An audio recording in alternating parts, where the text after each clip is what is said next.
types of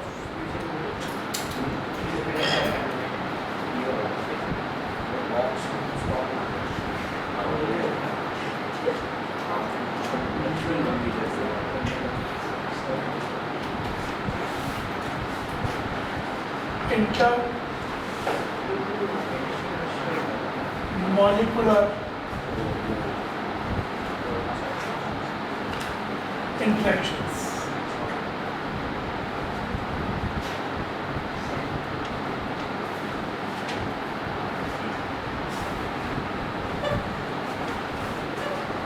Different types of intermolecular interactions. Table बना रहे, important है, इस पे क्वेश्चंस काफ़ी आते हैं. Interaction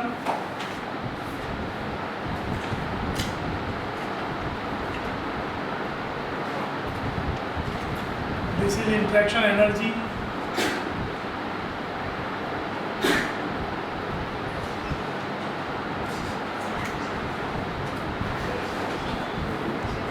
This is interaction force.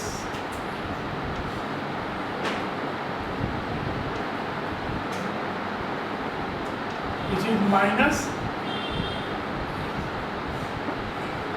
dou u by dou r, and typical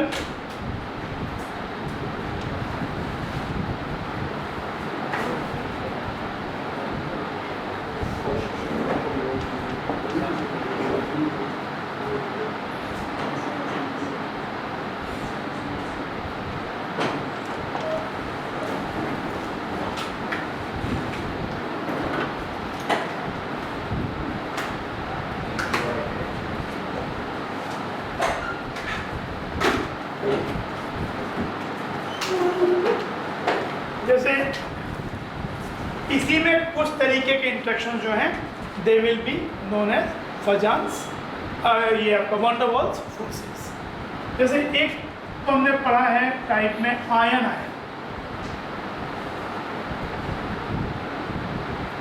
ion interaction. तो आयन इंट्रैक्शन का जो इंट्रैक्शन एनर्जी होता है potential energy, this is potential energy.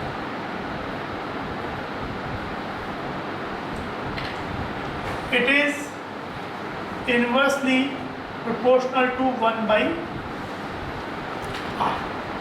कि जो दो आयन हैं उनके बीच में प्लस माइनस हो सकता है. और यूजुअली अगर बॉन्ड की बात करें तो प्लस माइनस ही होगा, कि माइनस माइनस को रिपेयर करेगा. ये इनके बीच का डिस्टेंस है. तो इनकी जो पोटेंशियल एनर्जी है वो इनवर्सली प्रोपोर्शनल टू डिस्टेंस होती है. एक्चुअली जो आयोनिक बॉन्ड होता है वो आपका इसी तरीके का होता है. और फोर्स होता है minus do U by dough R. तो ये हो जाएगा 1 बाई आर स्क्वायर. जब r माइनस 1 को d बाई डी आर करोगे तो -1 r -2, तो ये 1 by R square.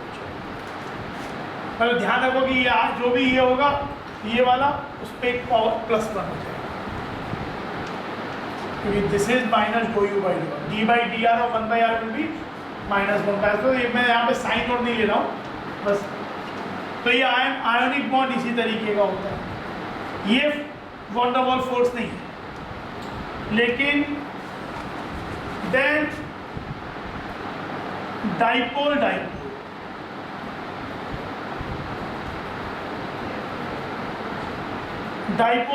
Interaction. Dipole interaction जैसे मान लो कि आपके पास एक परमानेंट ऐसा कोई एक डाइपोल है जिसमें यहाँ डेल्टा प्लस है, यहाँ डेल्टा माइनस है. एक दूसरा डाइपोल खुद मॉलिक्यूल सेम मॉलिक्यूल भी हो सकता है, इसका डेल्टा माइनस इसका डेल्टा प्लस. तो इनके बीच में जो इंट्रैक्शन फोर्स है this is dipole interaction. Actually ये one of the van der Waals force है, क्योंकि जो वंडर वॉल फोर्सेज होते हैं वो यूनिवर्सल इन नेचर होते हैं. क्या मतलब कि जैसे आयोनिक बॉन्ड है, आयोनिक बॉन्ड तो हमेशा नहीं बनेगा, एक किसी स्पीसीज़ को इलेक्ट्रॉन लेने की टेंडेंसी होनी पड़ेगी, अपना ऑक्टेट कंप्लीट करना है, उसकी इलेक्ट्रॉन एफिनिटी हाई होनी चाहिए। एक को इलेक्ट्रॉन रिलीज करने की टेंडेंसी होगी, तभी उनके बीच में बनेगा। यू कैन नॉट मेक, मतलब इसीलिए वो एक केमिकल बॉन्ड है, उसमें केमिकल चेंजेस भी हो रहे हैं, एक लूज कर रहा है, एक गेन कर रहा है। तो डाइपोल, तो ये आपका केमिकल बॉन्ड है। लेकिन डाइपोल डाइपोल क्या है? जैसे अगर आपके पास ये किसी में, इसमें कोई ऐसा नहीं है कि एक पर्टिकुलर स्पीसी, जो मान लो एक पोलर मॉलिक्यूल है, तो यहाँ पे चार्ज डेवलप हुए, दूसरा भी मॉलिक्यूल हो सकता है, खुद भी हो सकता है। तो ये बस ये जो प्लस और माइनस चार्ज है, इनसे इनके इलेक्ट्रॉनिक कॉन्फ़िगरेशन में कोई फर्क नहीं पड़ रहा है, लेकिन इनके बीच में एट्रैक्शन टेंडेंसी, इसीलिए ये रिलेटिवली वीकर फोर्सेज भी होते हैं। तो ये आपका होगा, इसमें इंटरेक्शन एनर्जी होती है 1/r³ इनवर्सली r³, और फोर्स होता है,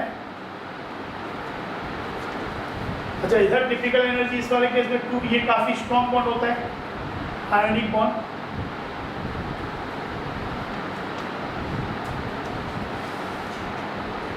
इसमें तो है कि अगर मॉलिक्यूल्स स्टेशनरी, मतलब मॉलिक्यूल इटसेल्फ था स्टेशनरी, रोटेट नहीं कर रहे, लेकिन इट इज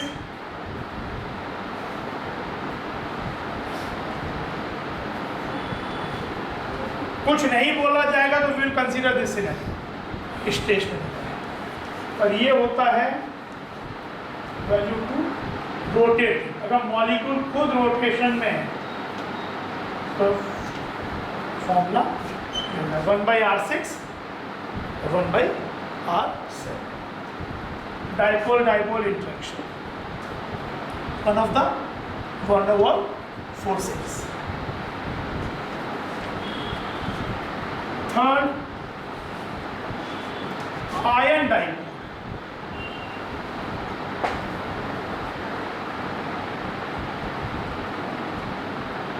एक आपके पास आयन है, could be cation could be anion, और एक कोई डाइपोल है। जैसे ये कैटायन है तो इसका नेगेटिव पार्ट, या ये एनायन है तो उसका पॉजिटिव पार्ट, तो इनके बीच में इंटरेक्शन, अगेन ये one of the van der Waal forces ही है। कोई भी आयन हो और एक डाइपोल हो तो उसमें कुछ ना कुछ इंटरेक्शन हो ही जाएगा, आपस में कोई इलेक्ट्रॉनिक कॉन्फ़िगरेशन वाली सिनेरियो होने की जैसे यहाँ पे जरूरत है ना, ऐसी जरूरत नहीं है। तो ये आपका होगा, तो ये होता है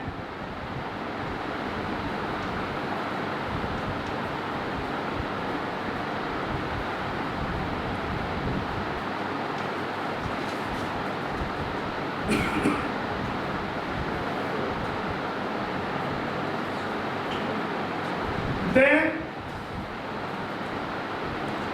iron induced dipole।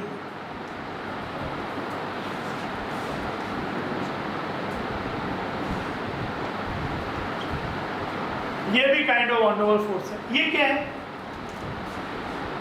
कि आपके पास एक आयन है, कैटायन या एनायन, और एक नॉन पोलर मॉलिक्यूल है, मतलब प्लस और माइनस सेंटर के दोनों के जो सेंटर है वो मैच कर रहे हैं, तो कहीं भी चार्ज सेपरेशन नहीं है। पर इसकी प्रेजेंस में ये क्या कर, जैसे ये प्लस है तो ये क्लाउड को अट्रैक्ट करेगा, जब एक पर्टिकुलर डिस्टेंस के क्लोज पहुंच जाएगा तो इस क्लाउड को अट्रैक्ट करेगा। तो अट्रैक्ट करके क्या करेगा, ये इसमें एक, इसी चीज़ को आप पोलराइजेशन भी बोलते हो, डिस्टॉर्शन भी बोलते हो, इसमें चार्ज सेपरेशन डेवलप कर देगा, यहाँ माइनस और यहाँ। तो ये क्या हो गया, पहले डाइपोल नहीं था लेकिन अब ये डाइपोल क्या हो गया, इंड्यूस हो गया। तो आयन इंड्यूस डाइपोल इंटरेक्शन, एक आयन ने, जैसे आयन डाइपोल में तो क्या था कि इस वाले मॉलिक्यूल में परमानेंटली एक डाइपोल था, पर यहाँ पे आयन और एक नॉन पोलर में इंड्यूस हो गया। जैसे ion dipole will be stronger than ion induced dipole, और आयन आयन तो स्ट्रॉन्गर होंगे ही, वो तो बहुत स्ट्रॉन्ग होंगे। Ion dipole will be stronger than dipole dipole, क्योंकि डाइपोल डाइपोल दोनों डाइपोल है, पर यहाँ पे एक आयन है, तो यहाँ पे आपका इसका हो जाएगा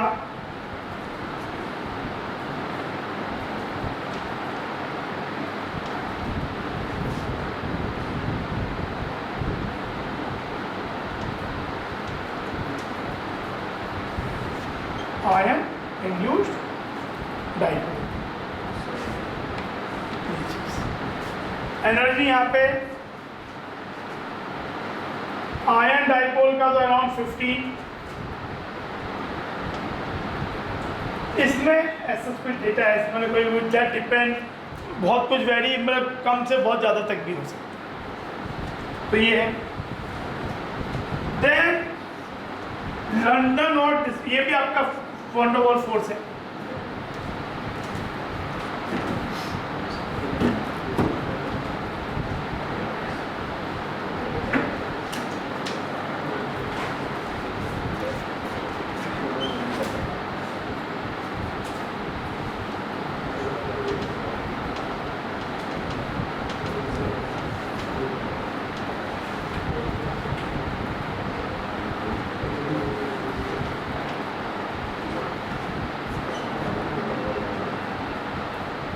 लंदन और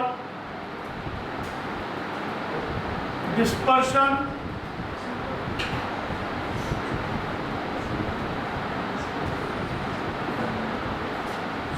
फोर्सेस,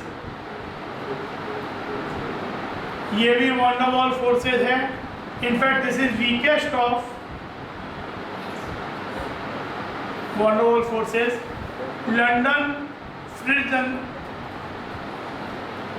फ्रिट्ज लंदन करके साइंटिस्ट उनके नेम पे है, या डिस्पर्शन फोर्सेस, ये क्या होता है? This is a kind of instantaneous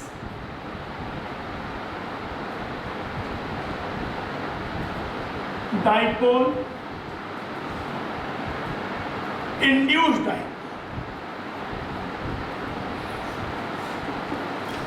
मतलब आपके पास जैसे इनर्ट गैसेज में ये होता है, मान लो एक नॉन पोलर मॉलिक्यूल है, ये भी नॉन पोलर, खुद सेम मॉलिक्यूल भी हो सकता है, तो पहले टेंडेंसी है ही नहीं, पर जब काफ़ी क्लोज आएंगे तो सडनली किसी एक में कोई कुछ रिपल्शन होगा, तो मान लो इसमें एक चार्ज सेपरेशन हो गया, लेट से ऐसा कुछ, तो जैसे यहाँ चार्ज जो यहाँ पे क्या हुआ, इसे बोलेंगे instantaneous dipole, and then this instant dipole will develop, will induce a dipole here, यहाँ माइनस यहाँ प्लस, और इनके बीच में जो अट्रैक्शन है। पर इसमें क्या था, शुरुआत में कोई भी चार्ज नहीं था, आयन डाइपोल में कम से दोनों थे, आयन इंड्यूस्ड डाइपोल में आयन था कम से कम, पर यहाँ तो दोनों ही न्यूट्रल ही थे, पर बिकॉज काफ़ी क्लोज, तो ये क्या हुआ, जब काफ़ी क्लोज आ जाए तब ये लगेगा, जहाँ से दूर होने पे ये फोर्स खत्म हो जाएगा।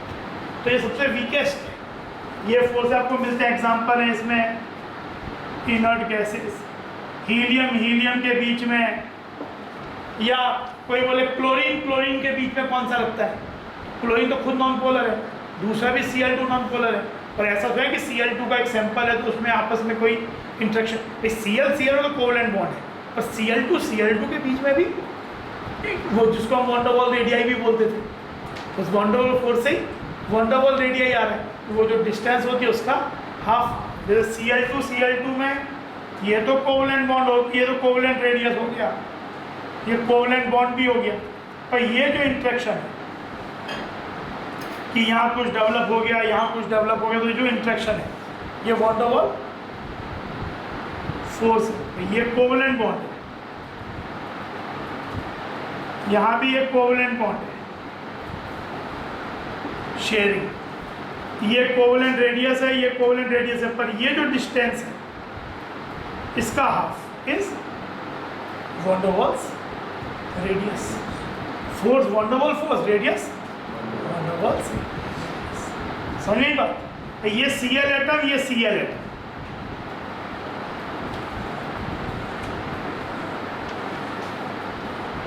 तो ये तो कोवलेंट, ये वाला तो कोवलेंट रेडियस हो गया।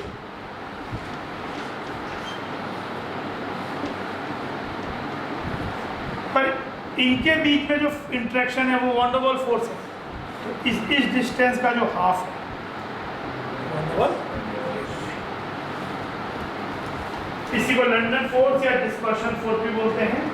Instantaneous dipole induced dipole, inert gases में मिलेगा CCl4, CCl कोई बोले भाई CCl4 और CCl4 मॉलिक्यूल के बीच में क्या होगा, इसी तरीके का फोर्स, क्योंकि ये भी नॉन पोलर है, ये भी नॉन पोलर, दो नॉन पोलर के बीच में।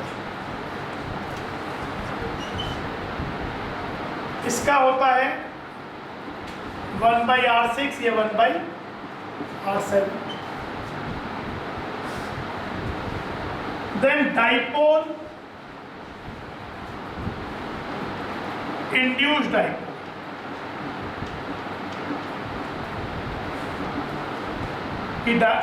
एक तो डाइपोल और परमानेंट डाइपोल ऑलरेडी है, और एक नॉन पोलर है, तो ये डाइपोल क्या करेगा, इसमें इंड्यूस करेगा।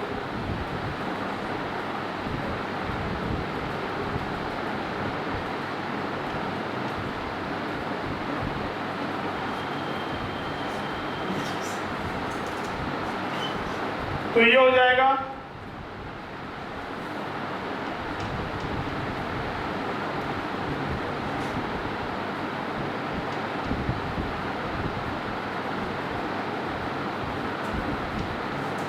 Dipole induced dipole.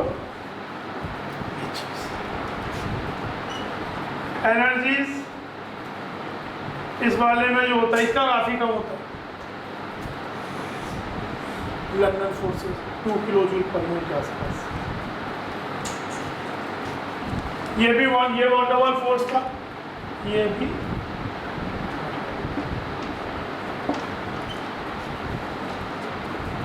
तो देखो यहाँ पे जैसे आयन है, आयन उसको आयोनिक बॉन्ड था, तो यूआर का जो है इंटरेक्शन एनर्जी,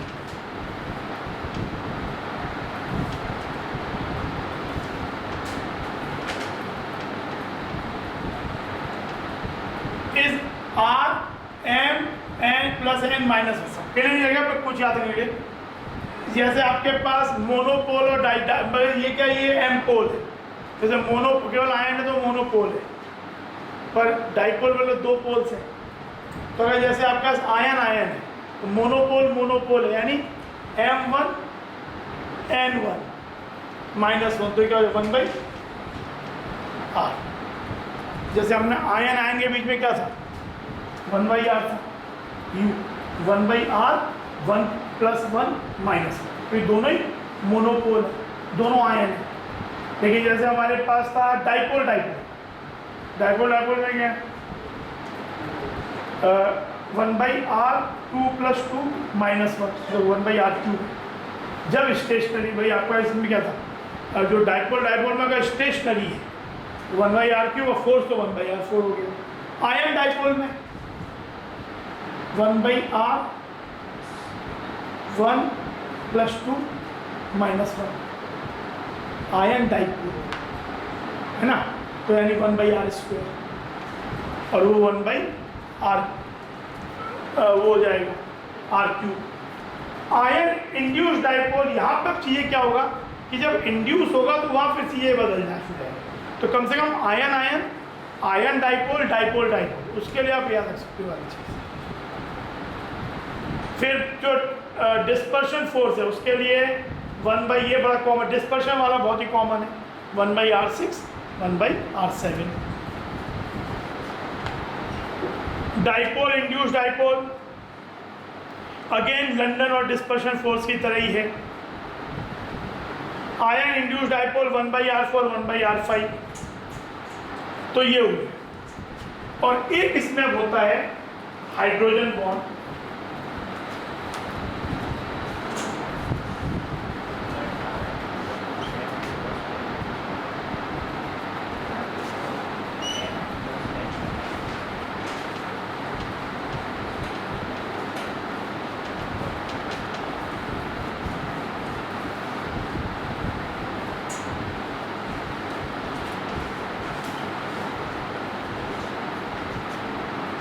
हाइड्रोजन बॉन्ड,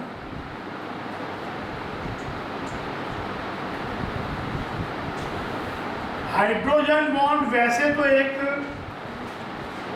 या तो डाइपोल डाइपोल टाइप कैटेगरी में डाल सकते हैं, but hydrogen bond can be dipole dipole, but every dipole dipole is not hydrogen bond. और एक आयन डाइपोल,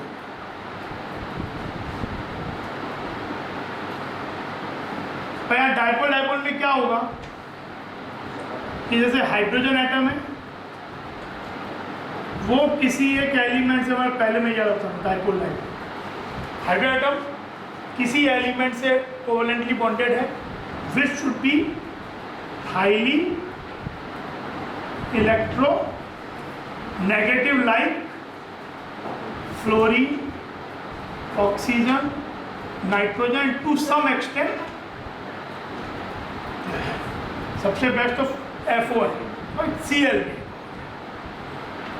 तो यहाँ पे क्या होता है डेल्टा प्लस डेल्टा माइनस, फिर यहाँ पे कोई और एक बॉन्ड हो, ये एलिमेंट अलग भी हो सकता है, सेम भी हो सकता है यहाँ पे और किसी जुड़ा हुआ, और यहाँ एक एलिमेंट E डैश है जो कि अगेन ऑक्सीजन, नाइट्रोजन या फ्लोरीन या टू सम एक्सटेंट क्लोरीन हो, और इस पे डेल्टा माइनस। तो ये डेल्टा माइनस और ये डेल्टा प्लस जो है इनके बीच दिस इज है, तो ये डाइपोल डाइपोल टाइप का, तो यहाँ भी डाइपोल यहाँ भी डाइपोल, तो this dipole dipole is known as hydrogen bond, जिसमें बीच में H है। हो सकता है ये E डैश E ही हो, दो सेम मॉलिक्यूल के बीच में, अभी हम एग्जांपल बनाएंगे जैसा इसको देखेंगे इसके एग्जांपल्स ऐसा। अच्छा, तो ये हो सकता है और ये डिफरेंट एडमेंट ये होने, यहाँ ये तीन चारों में से कोई एक और यहाँ भी ये चारों में से कोई एक, तो ये हो गया डाइपोल डाइपोल टाइप। इसकी strength normal other dipole dipole से ज़्यादा होती है, तो ये अलग कैटेगरी में आता है हाइड्रोजन। और एक ऐसा भी हो सकता है EH और यहाँ पे कोई आयन और इनके बीच में कोई आयन डाइपोल टाइप का होगा, पर बीच में ये H और यहाँ पे ये दोनों एटम सेम भी हो सकते हैं, पर ये अकेला आयन है। जैसे HF2 minus is an example of this. HF bond is highly polar, but अगर केवल फ्लोराइड आयन है तो इनके बीच में एक इंटरेक्शन होता है, and this makes HF2 minus, तो ये भी हाइड्रोजन बॉन्ड है। तो इसमें बाकी तो वही है, डाइपोल डाइपोल का तरीका क्या था, 1/r3 1/r4, और आयन डाइपोल में 1/r²।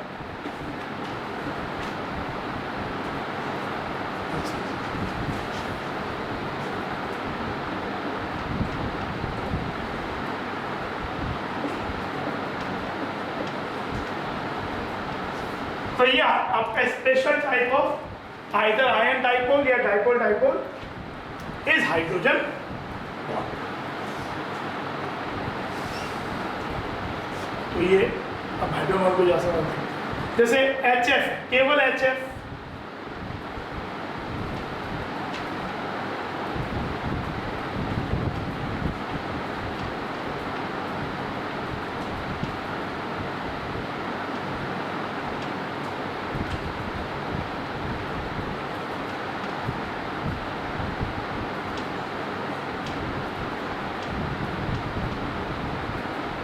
HF इस तरीके से, तो ये जो बॉन्ड्स है ये एक जिगजैग टाइप का इस तरीके से HF ऐसा रूम टेम्परेचर पे लिक्विड स्टेट में होता है, जबकि HCl का हाइड्रोजन बॉन्ड इतना स्ट्रॉन्ग नहीं होगा, तो HCl रूम टेम्परेचर पे गैसेस फॉर्म में मिलता है, HF लिक्विड है, HCl HF2 माइनस मिलता है, पर HCl2 माइनस नहीं मिलता। वाटर हाइड्रोजन बॉन्डिंग है। अच्छा, हाइड्रोजन बॉन्ड भी दो तरीके होते हैं, types of hydrogen bond.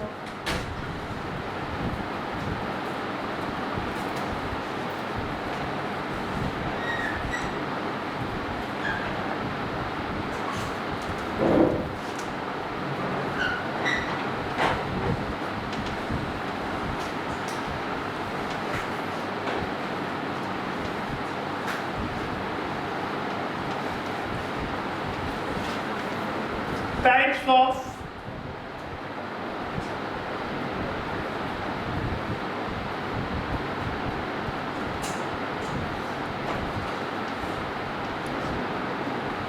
intermolecular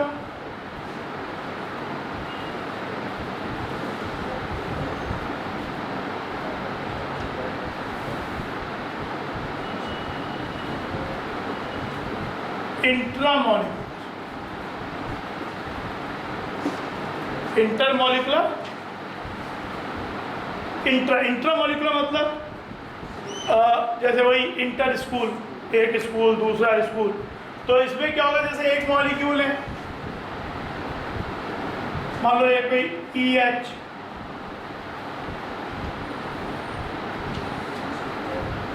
where this E should be FON या Cl, पर एक दूसरा मॉलिक्यूल सेम मॉलिक्यूल नहीं है, या इवन सेम मॉलिक्यूल भी है पर ये मॉलिक्यूल अलग है। जैसे यहाँ पे एक तो ऐसा हो सकता है E-H, E-H जो ही नहीं, E- के बाद यहाँ कोई भी एलिमेंट और भी हो सकता है। इस पे delta minus E- should be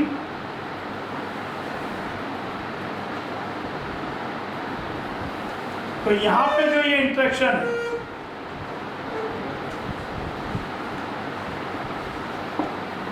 जैसे अभी हमने HF का पढ़ा था, that was intermolecular. HF molecular फिर HF अलग का मतलब नहीं कि उनकी आइडेंटिटी अलग, पर वो दो अलग मॉलिक्यूल है। अब मान लो ऐसा भी हो सकता है कि एक मॉलिक्यूल ये हो, एक ऐसा हो इनके बीच में, तब भी दो अलग मॉलिक्यूल है, तो इंटर मॉलिक्यूलर। इंट्रामोलिकुलर में क्या है, जैसे एग्जांपल देखो, ये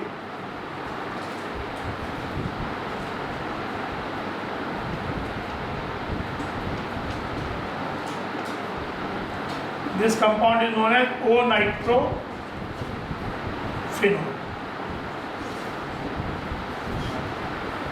तो एक देखो, इसमें ये जो H है, क्या ये H हाइड्रोजन बॉन्ड बनाने के लिए जो कैपेबिलिटी चाहिए वो फॉलो कर रहा है क्या? पहले तो ये डेल्टा प्लस, तो यहाँ पे ऑक्सीजन हो, इतनी बात तो ठीक है। H is attached to a highly electronegative element like fluorine, oxygen, nitrogen या क्लोरीन। और बास में ये O है, N भी है पर O भी है, इस पर ऐसा हो इनके बीच में। तो अब ये वाला इंट्रामोलिकुलर क्यों हुआ? क्योंकि ये वाला O और ये वाला H एक ही मॉलिक्यूल के पार्ट है। This is intramolecular.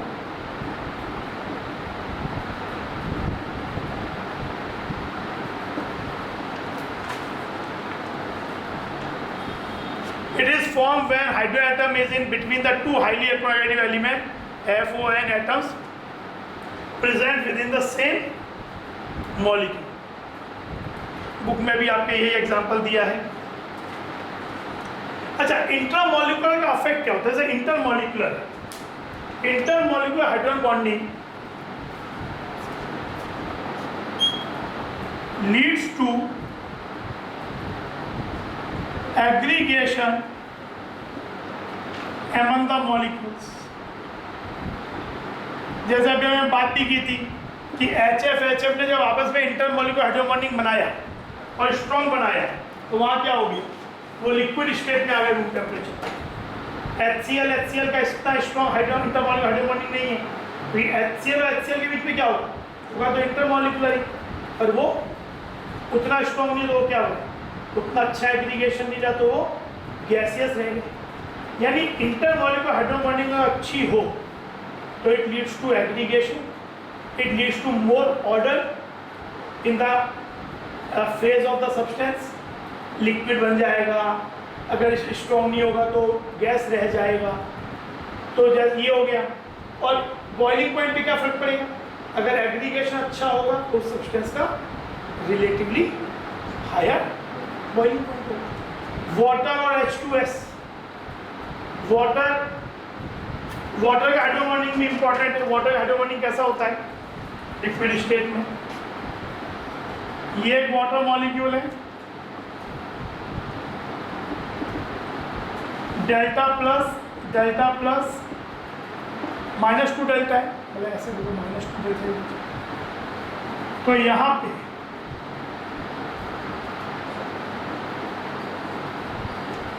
एक वाटर मॉलिक्यूल ये है,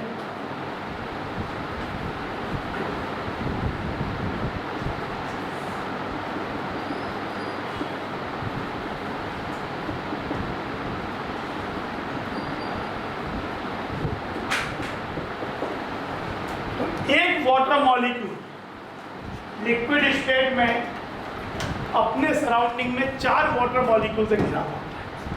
sometimes that is also known as coordination number of water in liquid state. A water molecule surrounded by another 4 water molecule.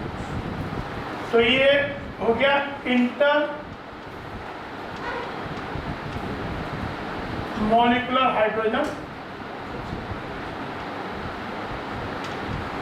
Bonding in water.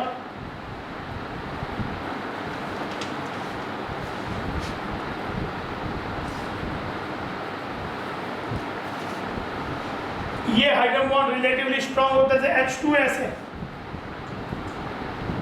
H2S में इतनी polarity नहीं आएगी, तो H2S में molecule के बीच में हाइड्रोजन बॉन्ड इतना स्ट्रॉन्ग नहीं हो, इतना स्ट्रॉन्ग इंटरमॉलिक्यूलर हाइड्रोजन बॉन्डिंग नहीं बन पाएगा।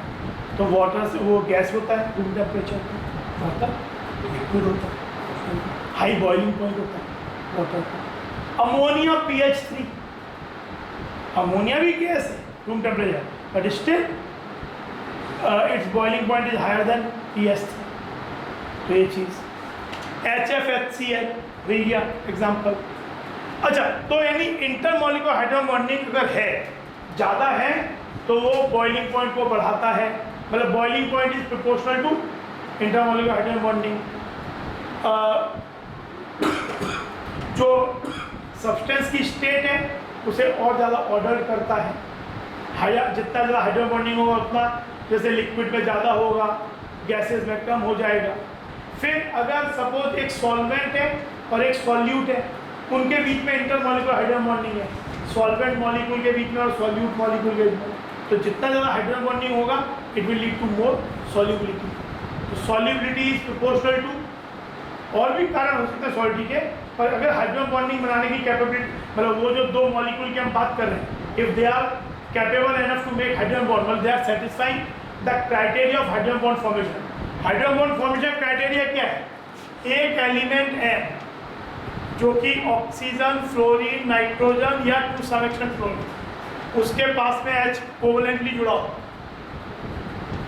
और फिर यहाँ पे एक और एलिमेंट, वो खुद ये भी हो सकता है इन्हीं में से कोई जिस पे नेगेटिव चार्ज हो। तो ये वाला क्राइटेरिया होना चाहिए। तो अगर हाइड्रोजन बॉन्डिंग सॉल्वेंट और सॉल्यूट मॉलिक्यूल से जब बन सकती है, जैसे पानी में अल्कोहल जो है काफ़ी सॉल्यूबल है, proportion admissible in all proportion, because with water alcohol में भी OH ग्रुप होता है, C2H4OH, वाटर में होता है, they make a good hydrogen bond. अब वो अलग बात है, जैसे जैसे अल्काइल पार्ट बड़ा होता जाता है। Methanol is soluble in all proportion, ethanol भी प्रैक्टिकली सॉल्यूबल, लेकिन प्रोपेनॉल इतना नहीं है।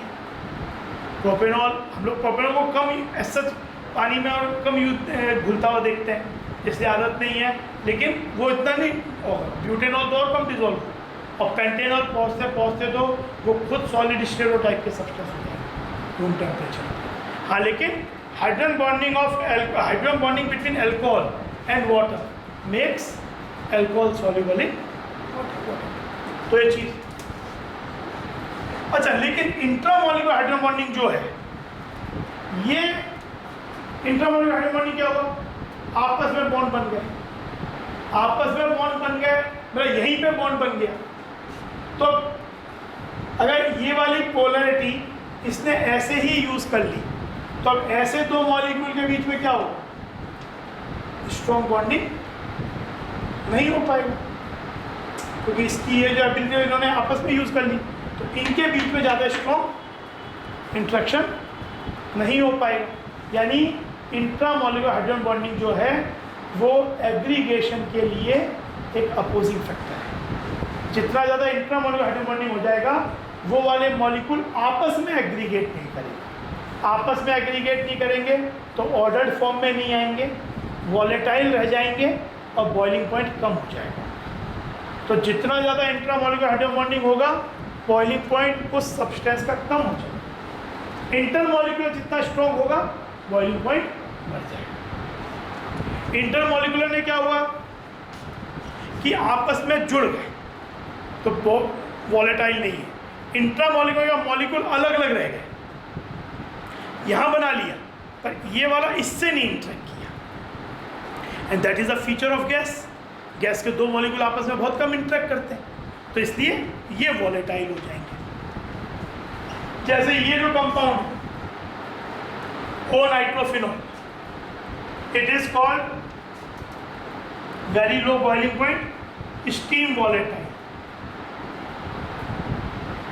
स्टीम के संग ही वेपर बन के निकल आता है। पर वहीं पे जो है एम नाइट्रोफिनॉल है, अगर यहाँ पे NO2 ग्रुप हो तो ये इतना ज़्यादा हाइड्रोजन बॉन्डिंग नहीं होगा, क्योंकि दूर हो गया। इंट्रामोलिकुलर नहीं होगा। पर इस इंट्रामोलिकुलर होने का फायदा किसको मिलेगा? कि अगर दूसरा एक मॉलिक्यूल ऐसा है तो ये आपस में इंटरमोलिकुलर बना सकता है। और पी नाइट्रोफिनॉल में तो और कम इंट्रामोलिकुलर होगा, तो सबसे अच्छा इंटरमोलिकुलर होगा, तो बहुत दूर होगा। तो इसमें तो केवल इंटरमोलिकुलर ही होगा। कोई पूछे इन तीनों का बॉइलिंग पॉइंट ऑर्डर क्या होगा? सबसे हाईएस्ट बॉइलिंग पॉइंट इसमें सबसे ज़्यादा इंटरमोलिकुलर होगा, फिर एम का, फिर बॉइलिंग पॉइंट सबसे ज़्यादा इसका, फिर एम का, फिर सॉल्युबिलिटी के लिए भी इंट्रामोलिकुलर नुकसान करता है। क्योंकि अगर वो मान लो कि इससे सॉल्वेंट के संग वो हाइड्रोजन बॉन्ड बनाता, तो वो तो अपना ही बना के बैठ गया, तो अपनी उस पोलैरिटी को उसने खुद ही यूज़ कर लिया, तो दूसरे का उतना हाइड्रोजन बॉन्ड नहीं बना पाएगा। तो ऐसे सब्सटेंस है जो खुद हाइड्रोजन बॉन्ड बना ले अपने में, और किसी सॉल्वेंट में जाए जहाँ पे उनकी सॉलिडिटी का कारण उनसे हाइड्रोजन बॉन्ड बनाना था, तो जितना ज़्यादा इंट्रामोलिकुलर होता है सॉलिडिटी कम होती है। जैसे इसमें अगर हम इनमें वाटर में इन तीनों की सॉलिडिटी देखें, तो सबसे ज़्यादा सॉल्युबल होगा ये इंटरमोलिकुलर होगा। ये चीज़ इंट्रामोलिकुलर क्या हुआ, वो तो खुद ही में यूज़ कर लेगा अपने आप पोलैरिटी।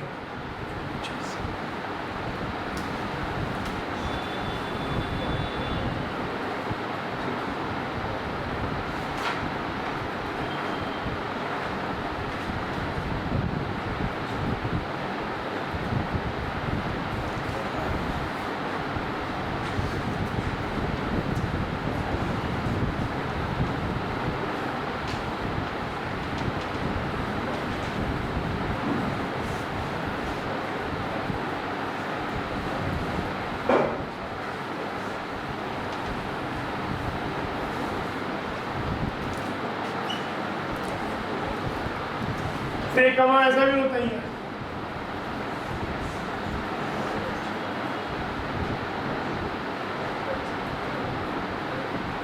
OH है, CH है, तो इनके बीच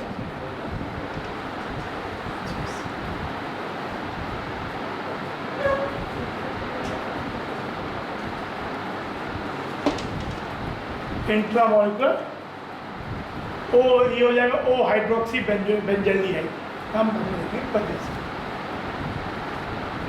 फिर जैसे ये जो एसिडिक एसिड है, अगर इसे हम किसी बेंजीन सॉल्यूशन में, जो कि नॉन पोलर सॉल्वेंट हो, तो इसके दो मॉलिक्यूल आपस में डाइमराइज करके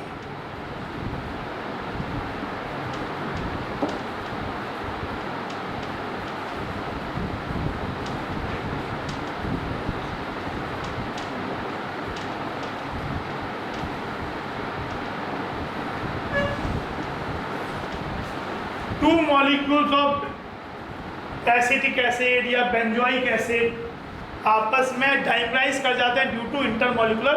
ये कौन सा है? इंटरमॉलिकुलर, क्योंकि ये वाला पार्ट और ये वाला पार्ट दो अलग मॉलिक्यूल का है, सेम मॉलिक्यूल का नहीं है। और ये वाला पार्ट हुआ है तो ये अलग मॉलिक्यूल का है, तो दिस इज इंटर। पर because of intermolecular hydrogen bonding between two molecules of RCOOH it dimerise. मतलब आपने अगर बेंजीन और में बेंजीन सॉल्यूशन में एसिटिक एसिड डाला तो आपको एसिटिक एसिड एक्चुअली दो दो मॉलिक्यूल आपस में जुड़ जाएंगे, तो कंपाउंड ऐसा लगेगा उसका मोलर मास डबल हो गया, कि वो डाइमर के फॉर्म में मिल रहा है। तो ये चीज़, लेकिन वाटर में ऐसा नहीं होता। कि जैसे जिन सब्सटेंसेस के जो पोलर सब्सटेंस होते हैं उनके डाइलेक्ट्रिक कांस्टेंट हाई होते हैं, तो पोलर सब्सटेंसेस में जैसे यहाँ पे, जैसे अगर दो चार्जेस हैं कैटायन और एनायन, एयर में उनके बीच में जो अट्रैक्शन फोर्स है, अगर सेम डिस्टेंस मेंटेन करें पर इसको पानी में डाल दें, मीडियम डाल दें, तो इनके बीच का फोर्स, अगर ये मीडियम पोलर है, if this medium is polar, उसको बोलते हैं dielectric medium, dielectric constant high. आगे जब इलेक्ट्रोस्टैटिक पढ़ो तब आएगा, तो फोर्स की वैल्यू काफ़ी कम हो जाता है। एक्चुअली जो फॉर्मूला होता है ना 1/4πε0 Q1, उसमें एक चीज और मुझे यहाँ एक के होता है, इसको बोलते हैं डाइलेक्ट्रिक कांस्टेंट, और sometime epsilon naught epsilon R ऐसा भी लिखा हुआ होता है। एयर के केस में एप्सिलॉन आर की वैल्यू, इसको बोलते हैं relative permittivity of the medium. Air और वैक्यूम की एप्सिलॉन आर की वैल्यू 1 होती है, और पानी के लिए वैल्यू 81 होती है। तो आपका अगर ये वैल्यू 81 हो गया, मतलब सेम चार्जेस सेम डिस्टेंस पे एयर में रखे हुए हैं, तो जो फोर्स लगाएंगे वहाँ पे 1/81 हो जाएगा पानी में, सेम डिस्टेंस पे सेम चार्जेस। तो जब मीडियम पोलर होता है, ये नॉन पोलर मीडियम था, इट वॉज नॉन पोलर, इस कारण से ये आपस में अट्रैक्ट कर पाए, क्योंकि नॉन पोलर मीडियम पे डाइलेक्ट्रिक कांस्टेंट कम होता है। डाइलेक्ट्रिक कांस्टेंट कम होगा तो दो चार्जेस के बीच अट्रैक्शन ज़्यादा होगा, पर वाटर का पोलर मीडियम होने का डाइलेक्ट्रिक हाई होता है, 81 होता है, तो ये वाले जो अट्रैक्शन फोर्सेस थे वो कम हो जाएंगे, तो ये डाइमर नहीं बन पाएगा। इनफैक्ट पोलर मीडियम तो सब्सटेंस को आयोनाइज करने में हेल्प करता है। जैसे वाटर में क्या होता है, ज़्यादा आयोनाइज होना आसान होता है, NaCl आयोनाइज जाएगा, पर NaCl बेंजीन में तो आयोनाइज नहीं होता। Benzene is a non polar solvent, very low dielectric constant, but NaCl पानी में क्यों घुल जाता है, कि वाटर में जाते उसके बीच का जो फोर्स है वो काफ़ी कम हो जाता है। वाटर का डाइलेक्ट्रिक कांस्टेंट उसके फोर्स को काफ़ी कम कर देता है, समझे। तो ये चीज़, तो ये बेंजीन में ऐसा है, पर वहीं पे RCOOH अगर पानी में डालोगे तो it will act as a weak acid, it will dissociate as RCOO- and H+। ये एसिड की तरह काम करेगा, आयोनाइज होगा, लेकिन यहाँ पे डाइमराइज होगा। ये आगे हम जब एक चैप्टर पढ़ेंगे वहाँ पे ये फैक्ट भी बुक में भी दिया है, फिर 12th के चैप्टर में, सॉल्यूशन चैप्टर पर, मतलब the reason of this is hydrogen bonding. बाकी इसके क्या इम्प्लीकेशन हो वो सॉल्यूशन चैप्टर में आएगा, इस न्यूमेरिकल्स में ये बात कैसे आती है, ये चीज़।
अब एक covalent bond formation,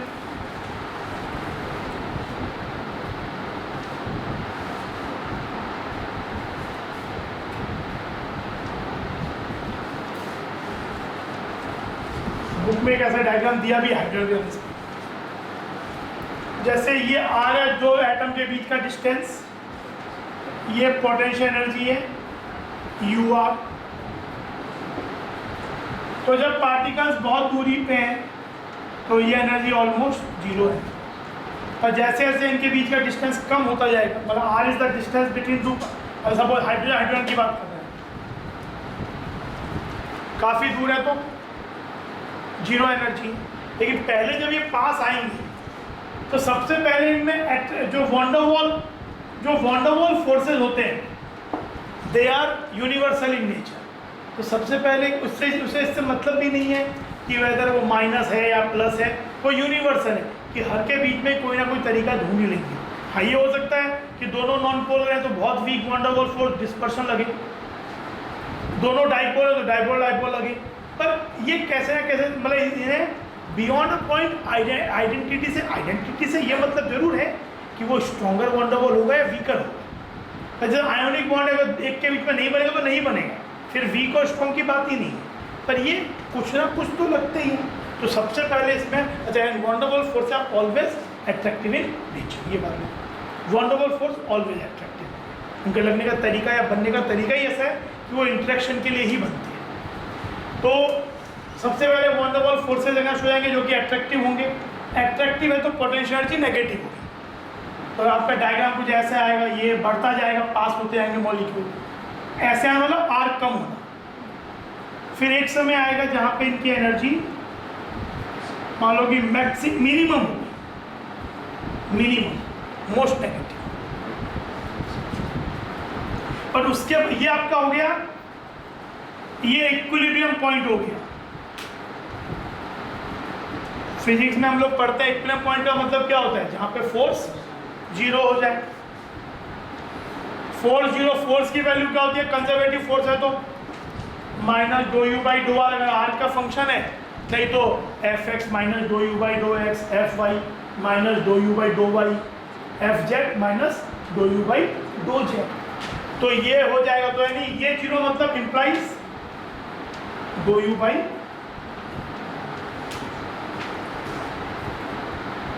dough R zero, यानी पोटेंशियल एनर्जी का फंक्शन दिया हुआ हो कंजर्वेटिव फोर्स के एस्पेक्ट में, तो dough U by dough R तो क्या बताएगा, जीरो। तीन सिनेरियो हो सकते हैं,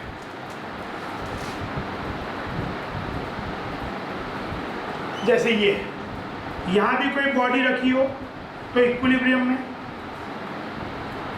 पर यहाँ पे यू मैक्सिमम है तो dough U by dough R zero होगा। ऐसा रखा हो कोई बॉडी तब भी यहाँ फोर्स जीरो है, इक्विलिब्रियम में यहाँ भी फोर्स जीरो है, यहाँ भी फोर्स जीरो है। और अगर एक बॉडी ऐसी रखी हो, यहाँ भी इस पर नेट फोर्स जीरो। पर ये तीन अलग तरीके के इक्विलिब्रियम है। एक इसमें है ये अनस्टेबल इक्विलिब्रियम है, ये स्टेबल इक्विलिब्रियम है, और ये न्यूट्रल इक्विलिब्रियम। कंडीशन क्या होती है कि अनस्टेबल इक्विलिब्रियम कंडीशन की अगर इक्विलिब्रियम पॉइंट से आप हल्का सा उसे स्लाइटली डिस्प्लेस करोगे तो बॉडी वापस नहीं आएगी। थोड़ा सा करो यहाँ से तो क्या गिर जाएगी, पर यहाँ पे अगर थोड़ा डिस्प्लेस करोगे तो वापस आ जाएगी। यहाँ पे जहाँ रखोगे वहीं रह जाएगी। तो यानी इस वाले केस में क्या होता है, यहाँ U मैक्सिमम होता है अनस्टेबल इक्विलिब्रियम। मैक्सिमम मतलब लोकल मैक्सिमम, उस पॉइंट पे आसपास में सबसे ज़्यादा, सबसे हाइट पे। इस आसपास के रीजन में यहाँ U सबसे ज़्यादा कहाँ पे, सबसे ज़्यादा हाइट पे। अनस्टेबल में U मैक्सिमम, यहाँ पे ये स्टेबल इक्विलिब्रियम है, U लोकली सबसे मिनिमम, और यहाँ पे U कांस्टेंट होता है। इन सब जगह पे do U by dough R यहाँ भी जीरो है, do U by dough R यहाँ भी जीरो है, do U by dough R यहाँ भी जीरो है। पर क्योंकि यहाँ यू मैक्सिमम है तो second derivative less than zero maximum, यहाँ second derivative greater than zero और यहाँ सेकेंड डेरिवेटिव जीरो।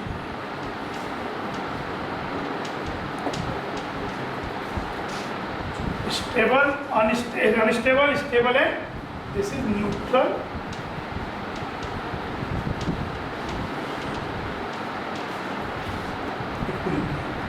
ये हम लोग फिजिक्स में पढ़ते हैं।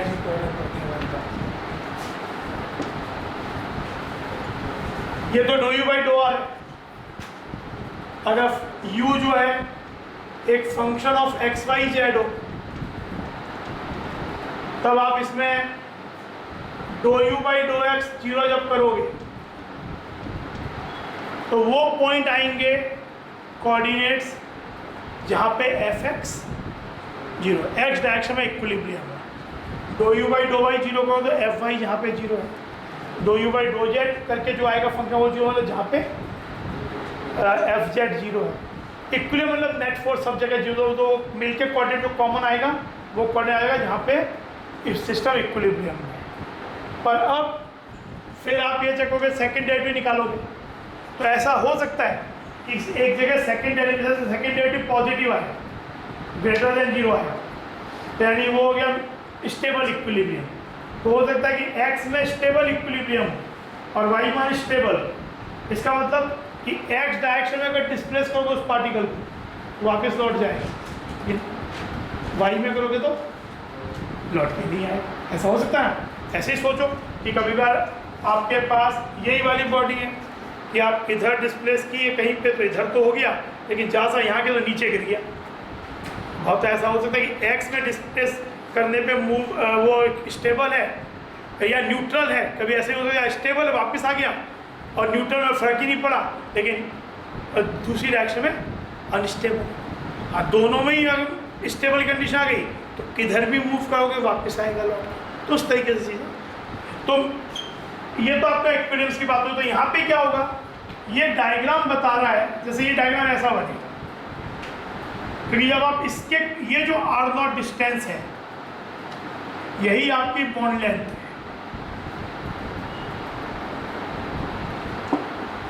यही आपकी बॉन्ड लेंथ है। जो दो मान लो दो एटम ए के बीच में कुछ बन रहा है तो ये इसका बॉन्ड लेंथ है यहाँ, क्योंकि इसके बाद क्या होगा और क्लोज लाओगे तो क्या होगा, न्यूक्लियस रिपेल करना शुरू कर देंगे, तो वो भी स्टेबल सिचुएशन है। एनर्जी वापस नेगेटिव एनर्जी कम होना शुरू हो गई, तो यहाँ पे negative energy maximum most negative है, तो ये सबसे स्टेबल है। इस पॉइंट पे एफ जीरो है, do U by dough R zero होगा और do two U by dough R square क्या होगा, ग्रेटर या लेस, मिनिमा चाहिए। तो कभी कभी क्वेश्चन ऐसा भी आ जाता है कि आपको यू आर का फंक्शन दे देते हैं और आपको निकालना है कि इक्विलिब्रियम सेपरेशन बताओ क्या होगा। तो इक्विलिब्रियम सेपरेशन क्या हो जाएगा, यहाँ पे do U by dough R equal to 4 0 हो जाए।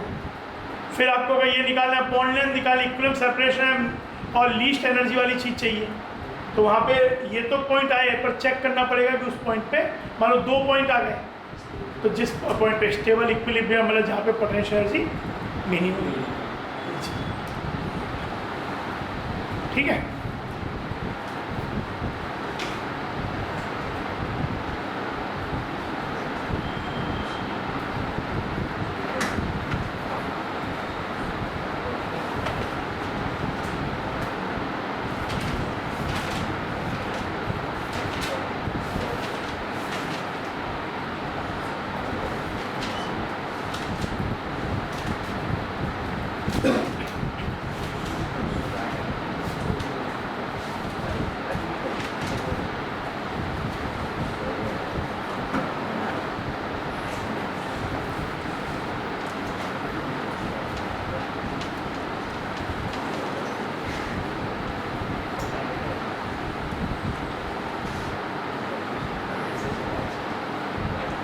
वॉन डर वाल फोर्सेस में सबसे वीक है डिस्पर्शन फोर्स, ठीक है ना, लंदन फोर्सेस।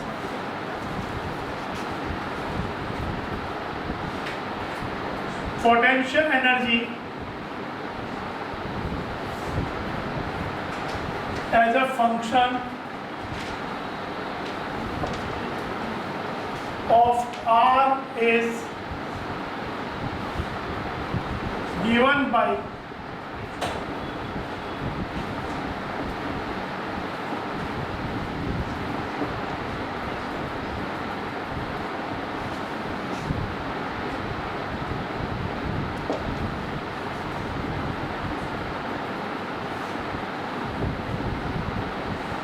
JEE main में है।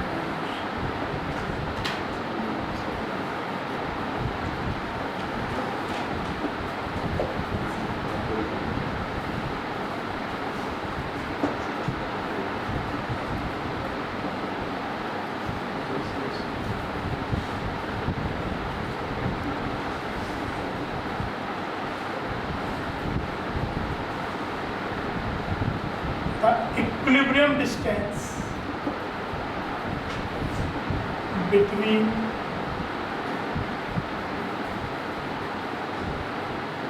the two atoms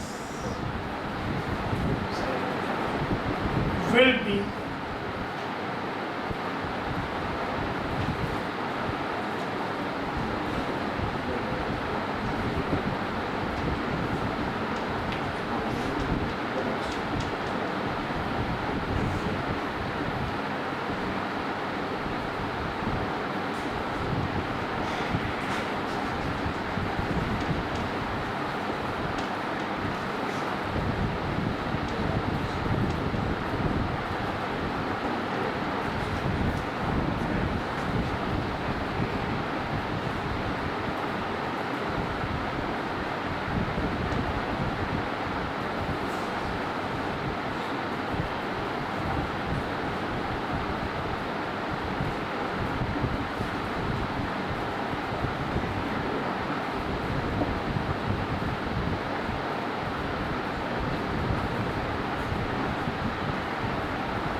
क्या होगा सबसे पहले इक्विलिब्रियम डिस्टेंस मतलब do U by dough R zero. तो ये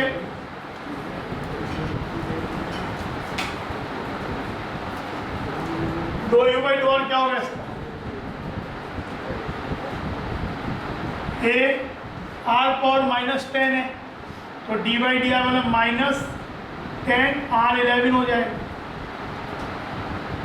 माइनस ये बी आर पावर -5 तो -5 R पावर 6 हो जाएगा। यही आपका F है, इसको 0 चाहिए, हो जाएगा -2a/R11 plus b/R6 2a/R11 2a/b का 5th रूट इज है ना, ऐसा हो जाएगा। ये R5 हो जाएगा पहले, तो आपका आंसर हो गया सी।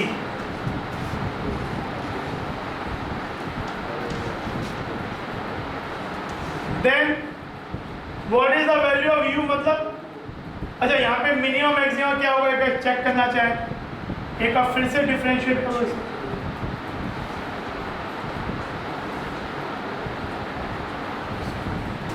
तो ये हो जाएगा 22 AR12 माइनस 6B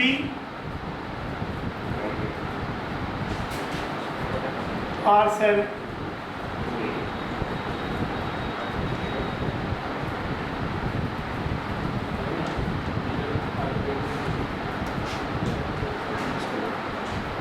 R7 अगर बाहर ले लें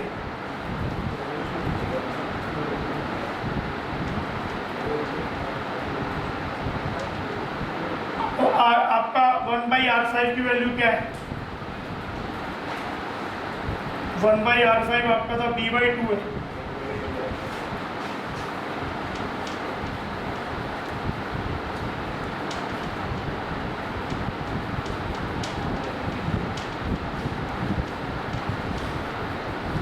तो ये कितना हो गया 5b, असल में R1/R7 प्लस ही है, यानी ये सेकेंड डेरिवेटिव इसके वैल्यू क्या आ रही है, सेकेंड डेरिवेटिव की पॉजिटिव, यानी u मिनिमम है ना, पॉजिटिव u मिनिमम। तो u मिनिमम आ रहा है इस पॉइंट पे, जो हमें चाहिए भी इस तरीके का कर्व होगा। और ये वैल्यू क्या होगी, इस वैल्यू को इस u के एक्सप्रेशन पुट कर दो, कितना आएगा a/R5 की वैल्यू 1/R5 कितना है b/2 है, तो 1/R10 हो जाएगा b²/4a² है ना। ये 1/R5 कितना है, 1/R5 आया था b/2 ऐसा, 1/R10 कितना हो जाएगा b²/4a² minus b 1/R5 b/2 है। तो ये हो गया आपका 20 एक कट गया b माइनस b²/, नेगेटिव आना भी चाहिए क्योंकि ये वाले घर में, तो ये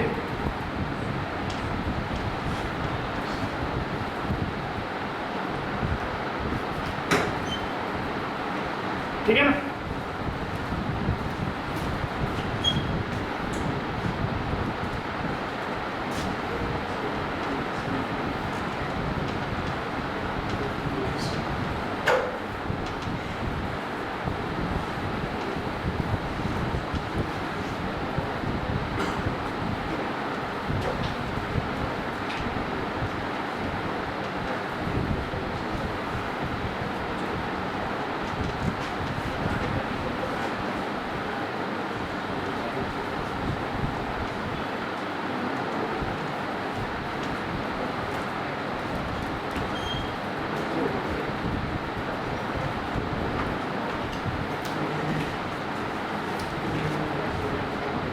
मेटलिक डेफिनेशन में देखो,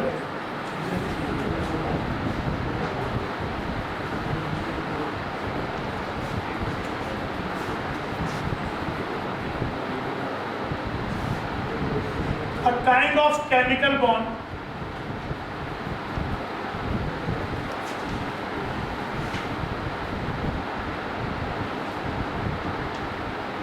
that arises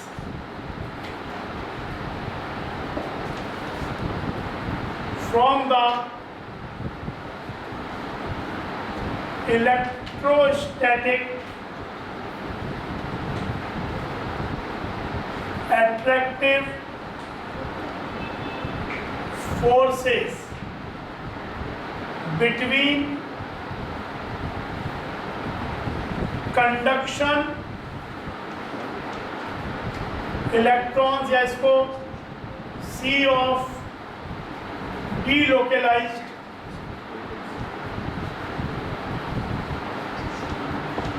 इलेक्ट्रॉन भी बोलते हैं, and positively charged metal ions known as kernels.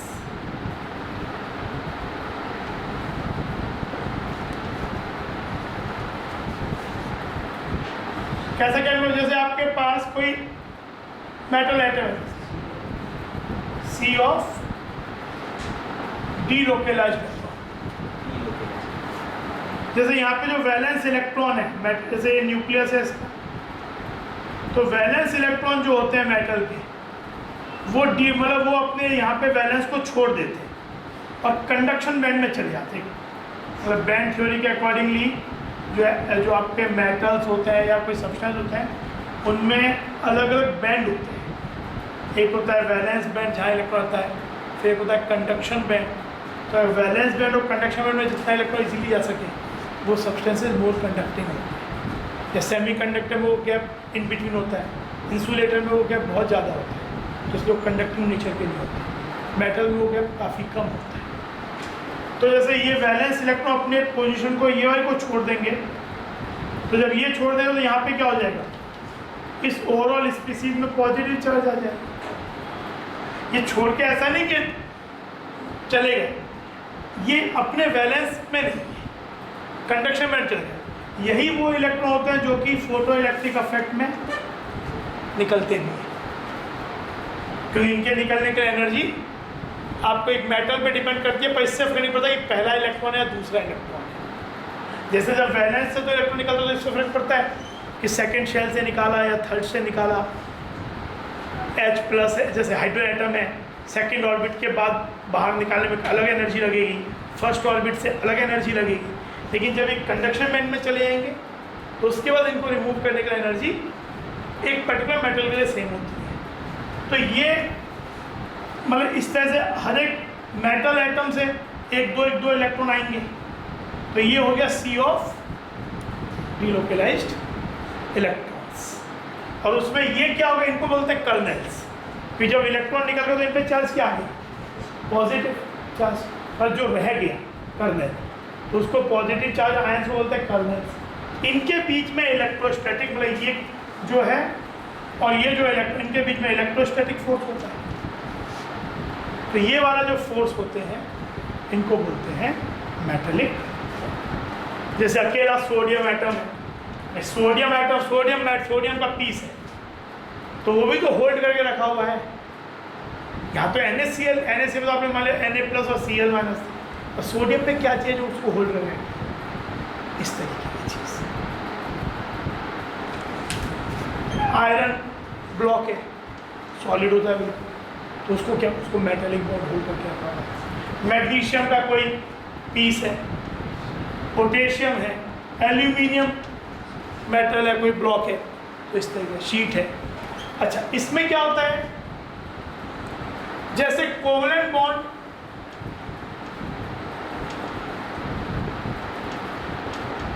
Directional होते हैं, इसी कारण कोवलेंट मॉलिक्यूल्स में क्या होता है, शेप, ये सब बात आती है। आयोनिक बॉन्ड जो होते हैं वो नॉन डायरेक्शनल होते हैं, मतलब उसमें क्या होता है, जस्ट प्लस और माइनस अट्रैक्शन फोर्सेज है। वो कोई ऐसा भी नहीं कि वो डिस्क्रीट है, मतलब एक Na और Cl का जो लैटिस है उसमें बहुत से Na और बहुत से Cl- एक पैटर्न में अरेंज होते हैं। ये वाला जो बॉन्ड है ये भी नॉन डायरेक्शनल होता है। इसमें क्या होता है, ये जैसे नॉन डायरेक्शनल पर आयोनिक बॉन्ड फिर भी उसकी अपनी एक पैटर्न है, आप चीज़ तोड़ोगे तो चीज़ टूट जाएगी, पर यहाँ पे क्या होगा कि ये डीलोकलाइज्ड है।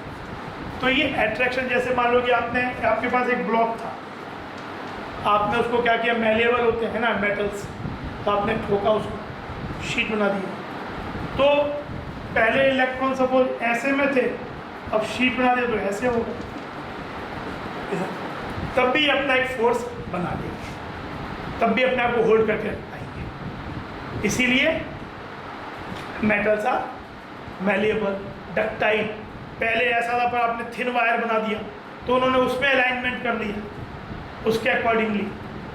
अच्छा, because of this delocalised electron, जब लाइट इस पर पड़ती है तो ये उसको एनर्जी को एब्जॉर्ब करके फिर रिफ्लेक्ट करता है, तो इनमें रिफ्लेक्शन की प्रॉपर्टी होती है, चमक होती है बिकॉज ऑफ दिस कंडक्शन। अच्छा, सोडियम क्लोराइड जिनमें आयोनिक बॉन्ड होता है, आयोनिक बॉन्ड वाले कंपाउंड जो होते हैं वो सॉलिड स्टेट पर कंडक्टिंग नहीं होते, एक्वस फॉर्म में कंडक्ट, लेकिन ये सॉलिड स्टेट में भी कंडक्ट, कॉपर, एल्यूमिनियम, सीधा वायर कंडक्टिंग है। रिस्पॉन्सिबल इनमें कंडक्शन के लिए क्या है, दीज इलेक्ट्रॉन्स, और वो तो वैसे भी हैं, पर वहाँ पे क्या होता है, आयोनिक जो NaCl है उसमें कंडक्शन के रिस्पॉन्सिबल क्या है, Na+ आयन, Cl- आयन। तो वो जब पानी में घोलोगे तब वो आयन्स मोबाइल हो पाएंगे, otherwise they are very strongly held. तो इसकी प्रॉपर्टीज़ भी है कि बिकॉज ऑफ दिस इसमें लश्चर होता है, बिकॉज ऑफ इनका कह सकते हो कि अपने आप को बॉन्ड को रीअरेंज कर सकते हैं, तो इनमें मैलेबल होते हैं, डक्टाइल होते हैं, कंडक्टिंग होते हैं इवन इन सॉलिड स्टेट। ठीक है, तो यही इलेक्ट्रॉन्स फोटो इलेक्ट्रिक इफेक्ट के लिए रिस्पॉन्सिबल होते हैं। तो मेटलिक एग्जाम्पल सभी मेटल, कॉपर, सिल्वर, गोल्ड, सब में ही तो भाई ऐसा तो है नहीं कि सिल्वर आपको एक एटम दिखता है, सिल्वर का भी तो पीस दिखता है, तो उस पीस को कौन चीज़ होल्ड करके रखा हुआ है, एटम तो ऐसे तो बहुत से एटम्स हैं, तो अकेले एटम में तो कोई फोर्स ही नहीं बनेगा, तो उस एटम के कुछ इलेक्ट्रॉन लूज करके ऐसे आ जाएंगे, तो वो पॉजिटिव हो जाएगा आयन, इलेक्ट्रॉन उनमें फिर आपस में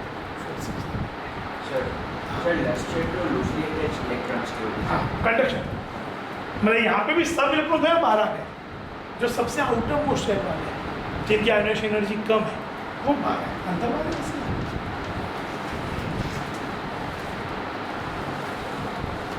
high melting point,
the interaction force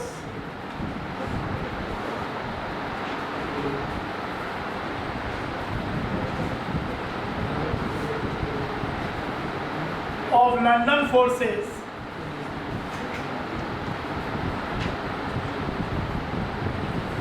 between two particles, JEE में आया question, is proportional to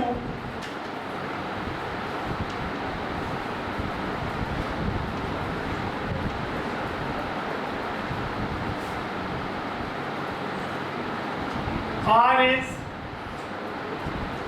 distance between particles the value of n equal to minus x, x is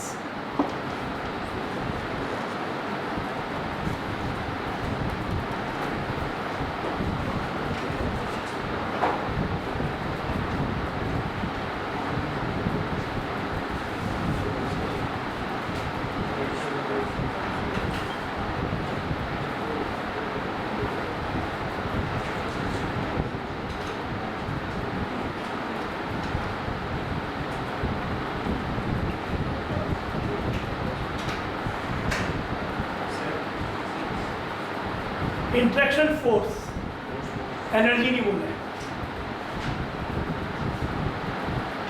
interaction energy बोलते तो you लेते, force बोलते है ना।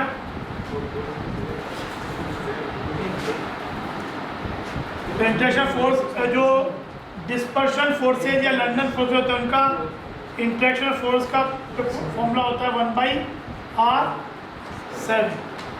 तो ये हो गया proportional to what,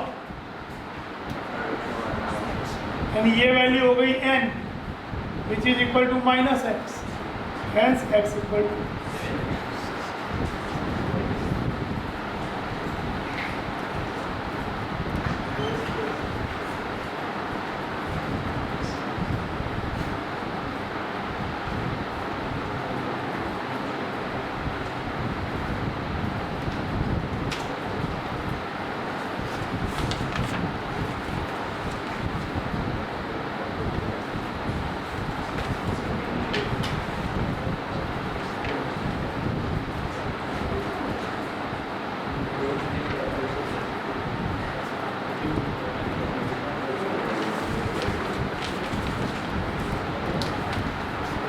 the number of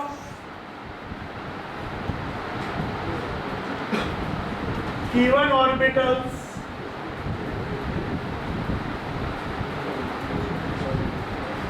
which have electron density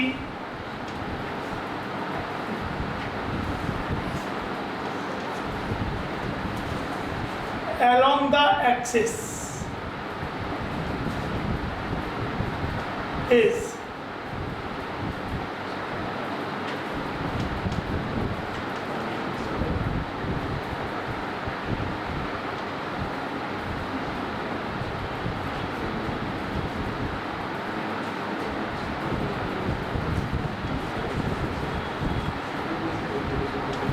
(2023) 25 January shift.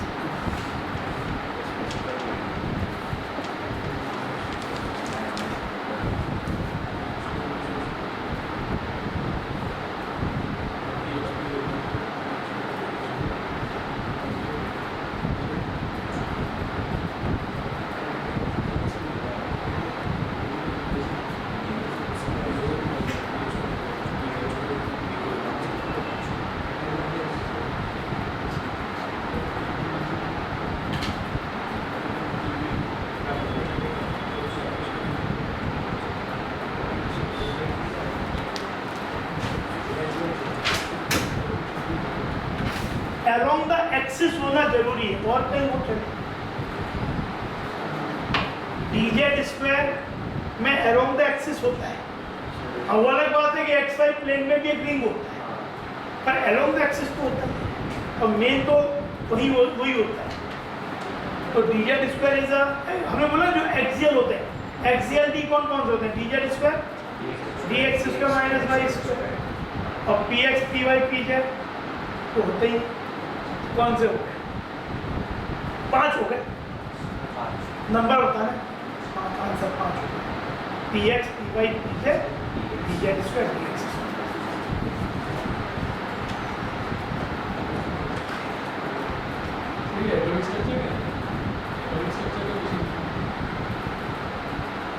ये कैपिटल। अब किसी का भी आप ऑर्बिटल तो वहाँ भी पढ़ते हो, यहाँ पढ़ते हो, तो डी ऑर्बिटल तो आप एक्चुअली स्ट्रक्चर आइटम भी सोच सकते हैं ना, तो स्ट्रक्चर आइटम में आप ऑर्बिटल से आप पढ़ना तो शुरू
और इक्वल तो ऑब्लिक आयंस।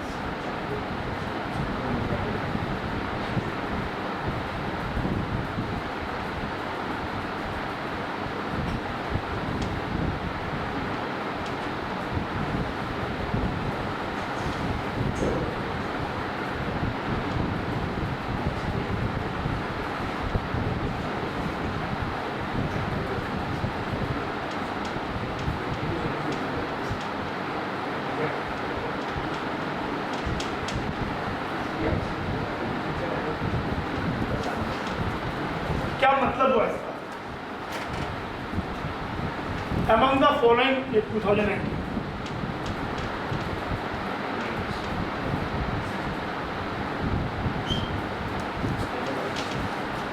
क्या मतलब क्या हुआ इसका? कि एनाइन बन रहा है और स्टेबलाइज हो रहा है। तो एनाइन बन के स्टेबलाइज होने का मतलब क्या हुआ? कि ये जो इनकमिंग इलेक्ट्रॉन हुआ C2 से C2 माइनस, F2 से F2 माइनस, NO से NO माइनस, O2 से O2 माइनस, ये इलेक्ट्रॉन कहाँ जाना चाहिए? बॉन्डिंग में। ये बॉन्डिंग में जाएगा तो बॉन्ड ऑर्डर बढ़ाएगा, एंटी बॉन्ड में तो बॉन्ड ऑर्डर कम करेगा। यानी आपको ये चेक करना है कि इन स्पीसीज का जो लोएस्ट अनऑक्युपाइड मतलब अगला इलेक्ट्रॉन जो जाएगा किस केस में वो बॉन्डिंग में जाएगा और किन केसेस में। देखो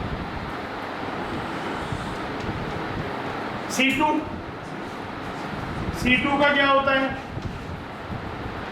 इसमें सीक्वेंस जो यूज होती है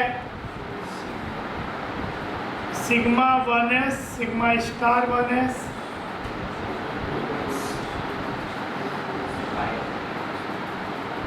पाई 2px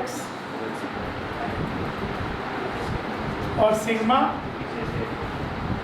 2 2 2 2 एक एक एक और ये 2 2 हो गए, 12 हो गए। यानी इसका जब C2 माइनस बनेगा तो इलेक्ट्रॉन यहाँ आएगा, बॉन्डिंग में आएगा, तो इसका बॉन्ड ऑर्डर हाफ बढ़ जाएगा। लेकिन F2 का क्या होता है? Sigma 1s2, sigma star 1s2, sigma 2s2, sigma star 2s2, sigma 2p है, इसमें ऑक्सीजन वाली सीक्वेंस यूज होगी।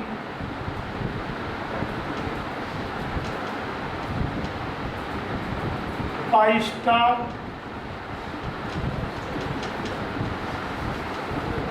इतना हो गया, 18 हो गए।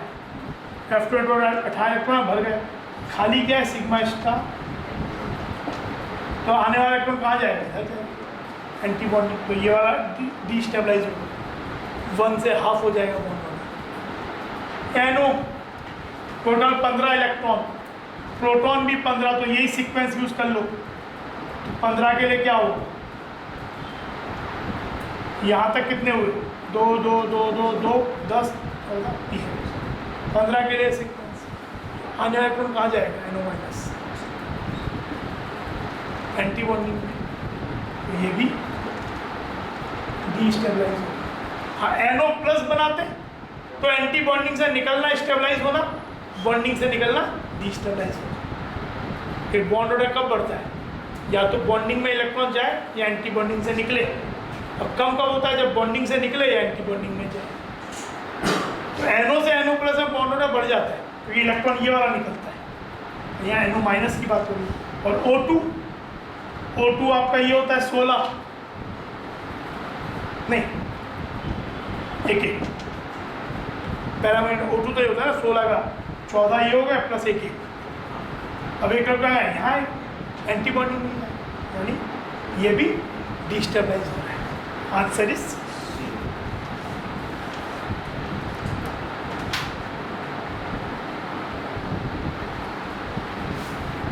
उस लैंग्वेज को समझना, इसमें कहना क्या चीज़।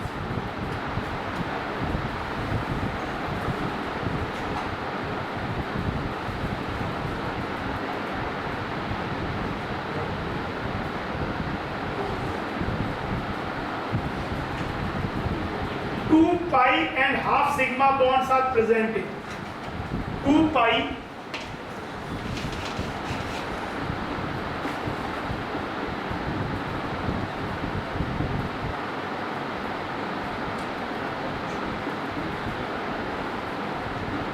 present in A O2 plus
क्या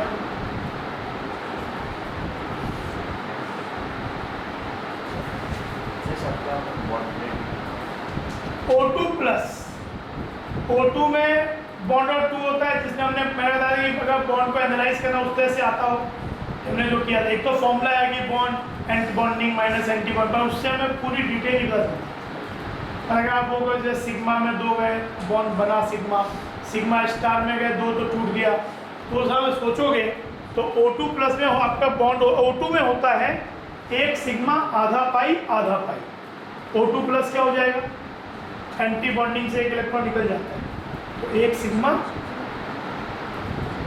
हाफ पाई प्लस 1 पाई हो जाता है। तो ये तो आपका हो जाएगा 1 सिग्मा 1 पाई हाफ पाई। N2 में 1 सिग्मा 2 पाई होता है, पर N2 की खासियत ये होती है कि पहले पाई बनता है फिर सिग्मा बनता है, तो निकलते समय कहाँ से निकलेगा, सिग्मा से, तो हाफ सिग्मा और 2 पाई। N2 प्लस जो होगा उसमें आधा सिग्मा, और क्योंकि N2 प्लस का क्या होता है, N2 का क्या होता है सिग्मा 1s2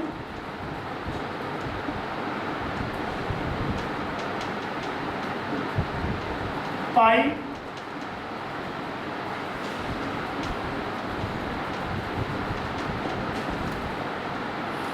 तो यहाँ तक तो कुछ भी बना बिगड़ा टूटा कुछ नहीं हुआ, पाई बना सिग्मा बना, पर जब यहाँ से 1 इलेक्ट्रॉन निकला तो पाई और आधा, तो ये O2 में तो 1 सिग्मा और आधा पाई होता ही है।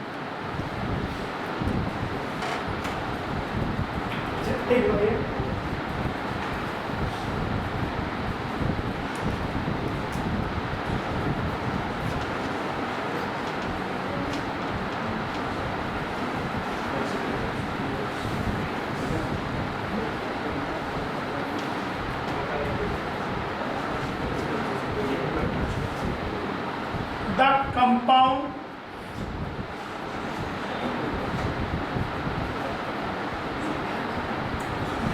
which will show significant intermolecular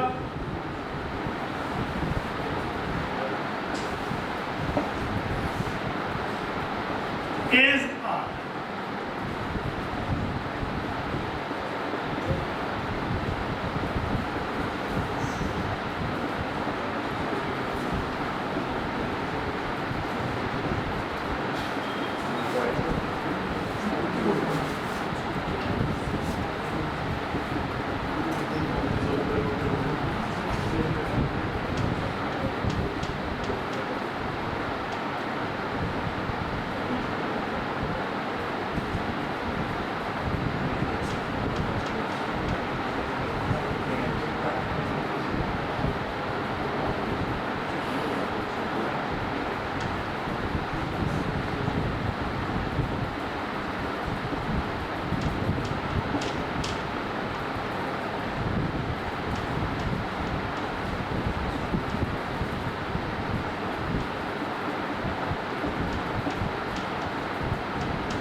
significant intermolecular hydrogen.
पहले वाले में नहीं हो पाएगा, क्यों?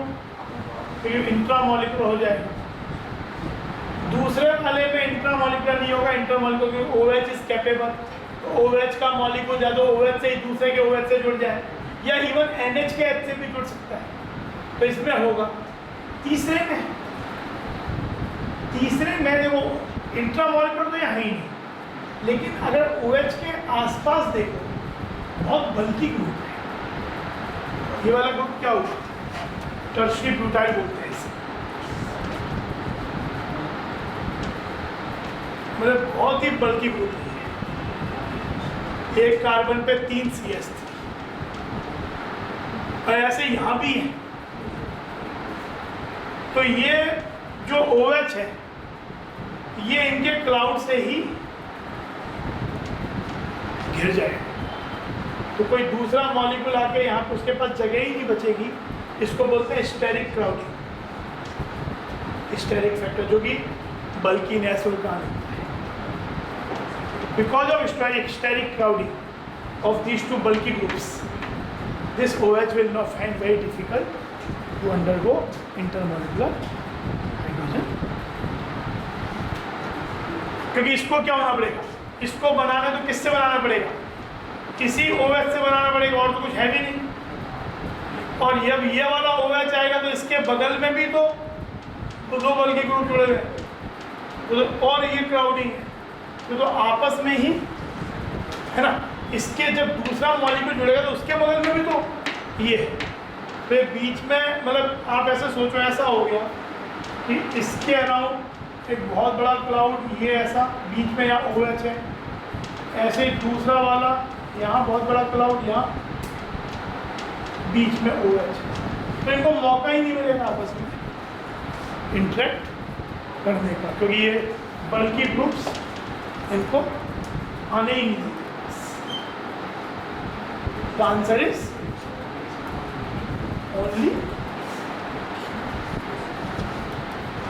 समझा?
ऐसा करो, मैच करो।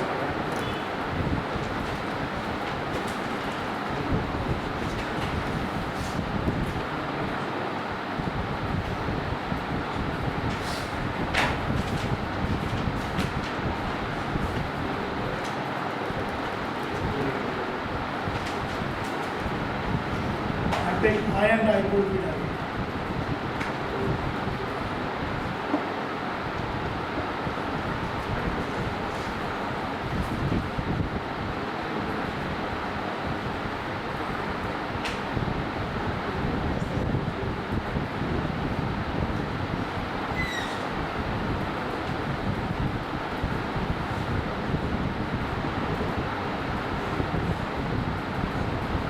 आयन आयन क्या होगा, induction energy 1/r। Dipole dipole 2 + 2 - 1 1/r³ है ना। डिस्पर्शन का लंदन क्लोजर डिस्पर्शन। और आयन डाइपोल 1 + 2 - 1 यानी 2 1/r²। Ion dipole 1/r²।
Match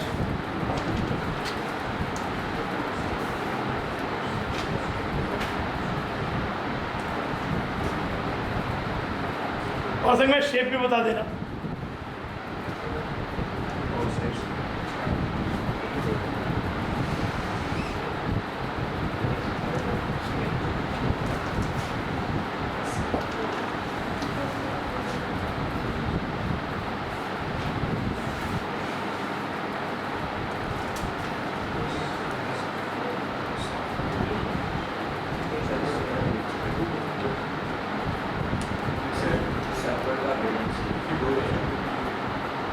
sulphur की वैलेंसी 6b और 2b।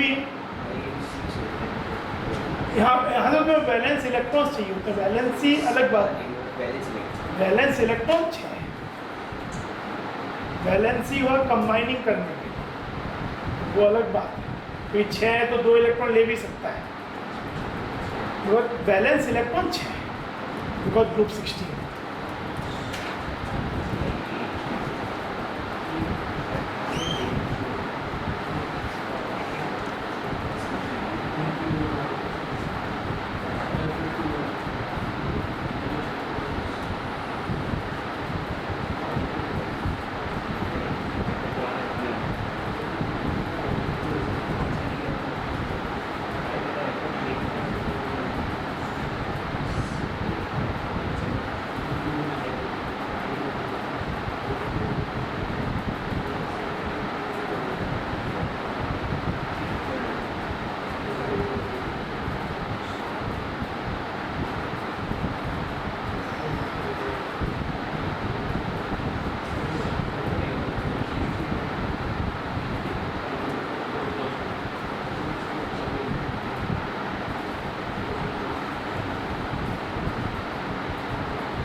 SF4 में क्या होगा इलेक्ट्रॉन पेयर, हाफ 6 + 4 5 5 4 और 5 से ही मतलब है इसको 5 का हो गया sp3 d dz स्क्वायर 4 1 सीसो sp3d शेप क्या शेप होगी सीसो if5 7 plus 5 by 2 6 6 5 1 5 एक क्या होता है sp3 d2 sp3 यहाँ नहीं होगा d2 sp3 वाला सिनेरियो मिलता है कोऑर्डिनेशन का ट्रांसलेट है। हाँ क्योंकि उसमें इससे देखते हैं क्योंकि उसमें जैसे 4s 4p और d 3d का मिलता है और यहाँ पे 4s 4p और 3s जैसे if7 है उसमें जो I कौन सा ग्रुप का I का पीरियड कौन सा हो गया 4th हो गया फ्लोरीन क्लोरीन ब्रोमीन आयोडीन तो इसका 4s है 4p है 4d सभी 4 के ही है sp3d2 पर ट्रांस एलिमेंट में ऐसा हो जाता है कि आपका s और p तो मिल रहा है 4 का पर d इन्वॉल्व हो रहा है 3 का तो इसलिए d2 है इनर ऑर्बिटल। तो ये हो गया इसकी शेप क्या होगी 5 1 की शेप क्या होती है स्क्वायर पिरामिड ना स्क्वायर पिरामिड ऐसा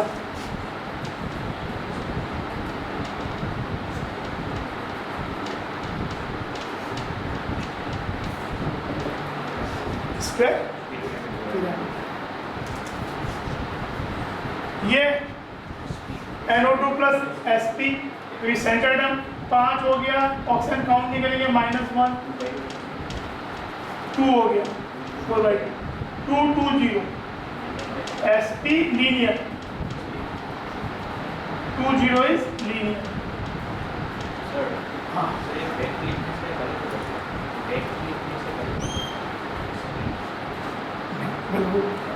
NO2 plus is not bent, it is linear. Band तो तब होगा जब या तो 2 1 हो या 2 2 हो, ठीक है। अमोनियम sp3 और टेट्राहेड्रल 4 0 है।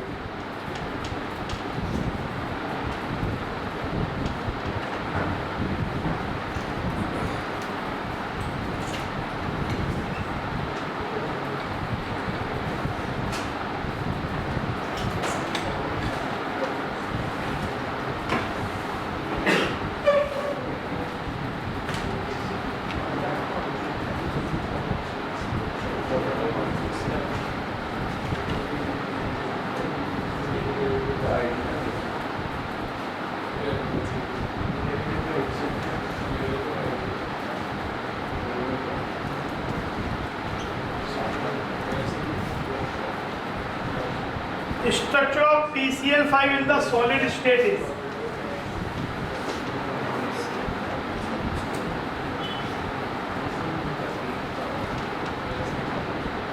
structure of PCl5 in solid state is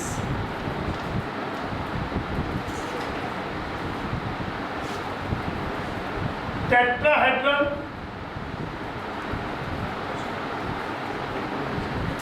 PCl4 plus and octahedral PCl6 minus TBP square planar PCl4 plus and octahedral PCl6 minus D square pyramid.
PCl5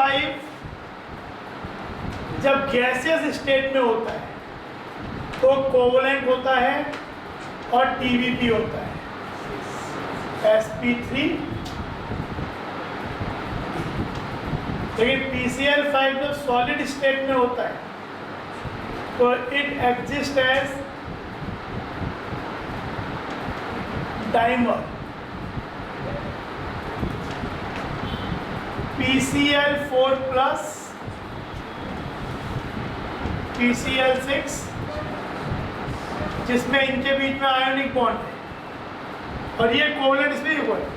तो PCl4 प्लस जो होगा पहले तो ये ionic मतलब इसमें आयोनिक बॉन्ड भी होगा और दोनों ही होंगे। शेप इसमें PCl4 प्लस जो है वो हो जाएगा 1/2 5 + 4 - 1 यानी 4 हाइब्रिडाइजेशन sp3 टेट्राहेड्रल। और ये हो जाएगा 1/2 5 + 6 - -6 हो गया 660 ऑक्टाहेड्रल sp3d2।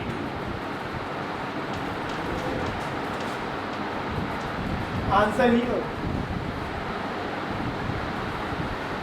PF5 जो होता है वो गैस स्टेट में भी TBP होता है, सॉलिड स्टेट में भी TBP।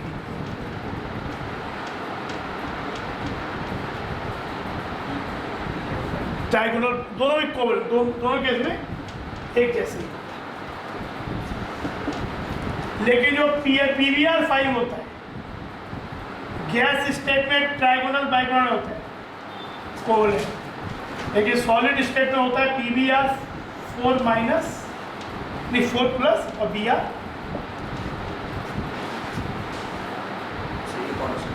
PBr5 सॉलिड, ये सॉलिड